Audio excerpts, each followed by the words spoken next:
The colossal crystal dome of the Galactic Council chamber shimmered beneath the radiance of 3 blazing suns. Within this magnificent hall, 12 alien civilizations convened for what was deemed a routine session.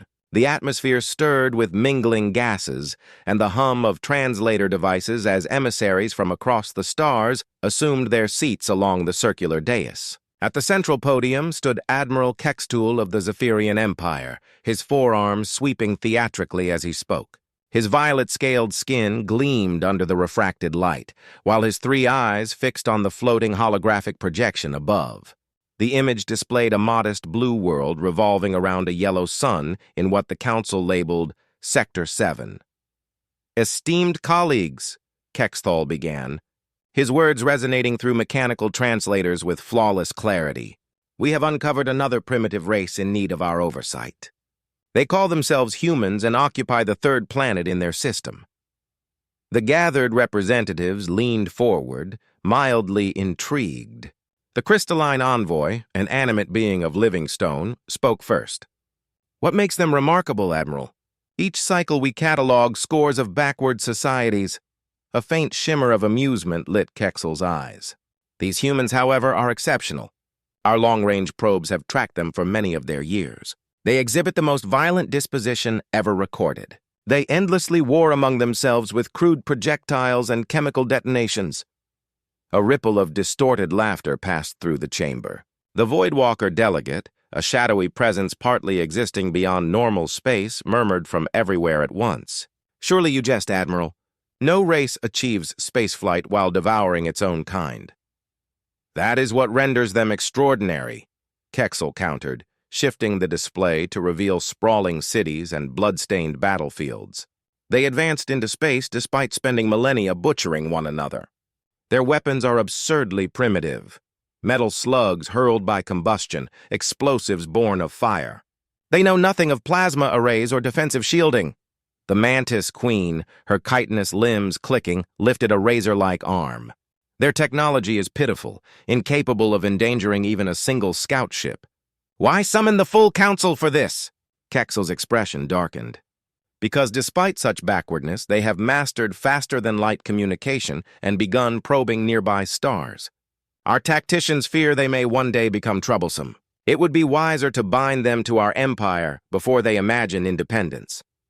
Meanwhile, light years distant, Captain Lisa Morgan sat aboard Earth's diplomatic cruiser, the UEES Harmony. The vessel traced Europa's orbit, ostensibly to survey ice deposits. In truth, Morgan and her crew had monitored subspace chatter for months, eavesdropping on the aliens' casual debates about humanity's destiny. Morgan, tall with cropped brown hair and steely gray eyes hardened by years of conflict, absorbed every word. Earth's recent conflicts lingered in Captain Morgan's mind as she sat in the dark blue uniform of United Space Command, an organization so secret most of Earth had no idea it existed. Her fingers tapped lightly on the armrest while the latest council broadcast poured through the speakers. "Communication Officer Harris," she called toward the young man manning sensors. "Are we getting a full recording?"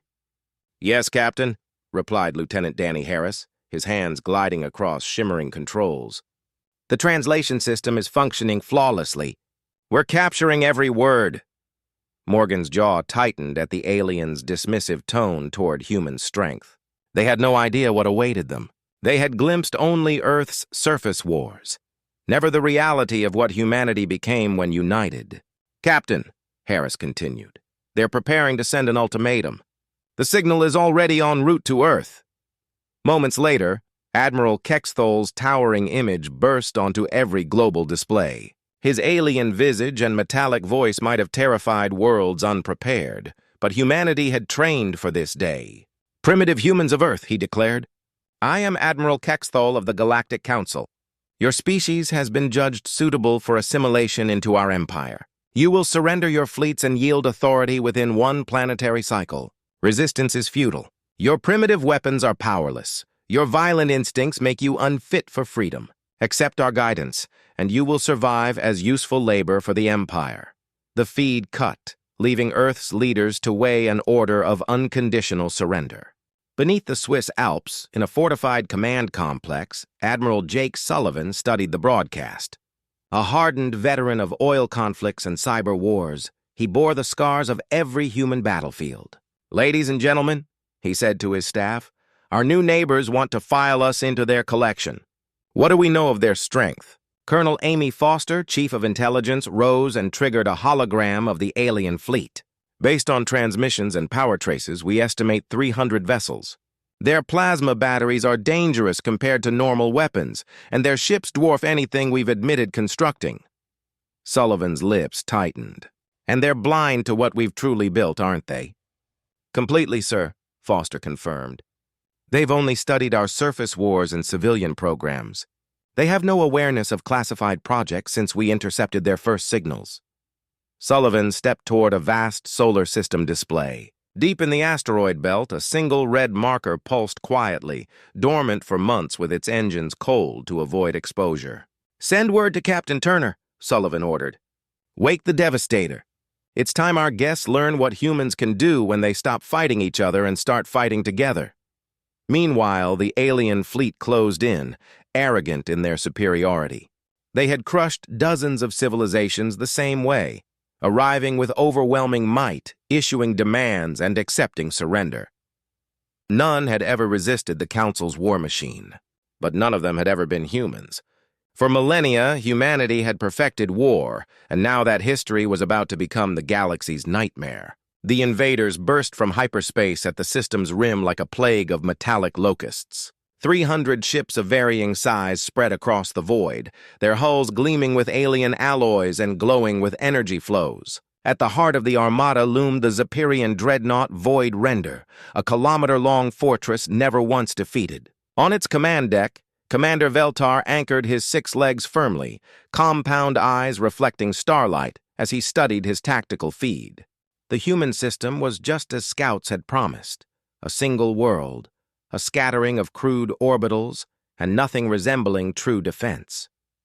"Communications," Veltar clicked in his native tongue, the bridge computer voicing translation. "Open a channel to their home world. It is time they hear their final warning." Within moments, the broadcast pierced every terrestrial signal. Across Earth, screens flickered with Veltar's visage, alien features sculpted to inspire fear, his voice sharpened by mechanical translators.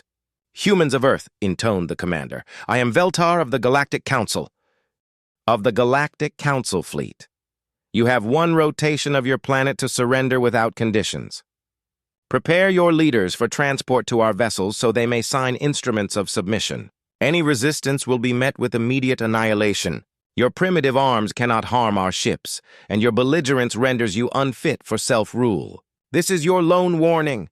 The reply came from Luna Command, the concealed orbital defense bastion on the moon's far side. Admiral Kate Williams filled the alien feed with a composed face that betrayed no fear, though the armada before them outnumbered Earth's visible forces by the hundreds. A seasoned veteran of the Antarctic campaigns, Williams was famed for unshakable calm under fire. "Commander Veltar," she said with polite firmness, "thank you for your transmission. After deliberation, Earth must decline your demands. We urge you to reconsider and withdraw peacefully. We seek no war, but we will defend ourselves if provoked." Silence blanketed the Void Render's bridge. Veltar's compound eyes flickered in rapid sequence as he parsed the human's reply. In 3 centuries of conquest, no world had ever refused the Council's terms. Fear and instant capitulation were the responses the Council expected. "Did she truly refuse?" clicked Subcommander Thiel, mandibles clacking in bafflement. "She did," Veltar answered, studying the human commander with a mix of curiosity and contempt. "Either they failed to grasp our threat, or terror has robbed them of reason." Admiral Williams sat unperturbed. Hands folded as technicians at Luna Command tracked the alien movement with clinical efficiency. Every officer present understood the stakes. None betrayed panic. Veltar's cadence hardened. "Perhaps demonstration is necessary," he announced to his fleet. "Target their outer system mining facilities. Reduce them to rubble. When these primitives witness our power, they will learn the futility of defiance." Across the armada, plasma batteries began to hum, an ominous, resonant charge that thrummed through metal hulls. Concentrated purple energy pooled at weapon muzzles, the same batteries that had cleaved through planetary defenses across the galaxy. The chosen targets were unmanned extraction rigs in the asteroid belt, soft prey to armaments meant to crack shields. Bolts of coherent plasma lanced through the void at near-light speed, striking with surgical accuracy. The platforms vaporized instantly, dissolving into expanding clouds of incandescent gas. The Zephyrian command fed the devastation onto every human frequency, expecting mass panic and pleas for mercy. Instead, Admiral Williams logged the incident with calm brevity. Commander Veltar has now committed hostile acts against civilian infrastructure belonging to Earth, all diplomatic remedies exhausted. At Luna Base Sensor Array, Lieutenant Commander Ryan Parker watched the telemetry with mounting concern. He had tracked anomalous energy blooms in the outer belt for hours, but initially flagged them as instrument faults due to their sheer magnitude. Now, recalibrated, the signatures were undeniable. Admiral, massive energy signatures traversing the belt. Whatever they are, they're huge and closing fast, he reported. Williams acknowledged without taking her eyes from the screen. Continue monitoring. Report any deviations. The alien armada remained fixed on Earth, incredulous at the lack of expected terror.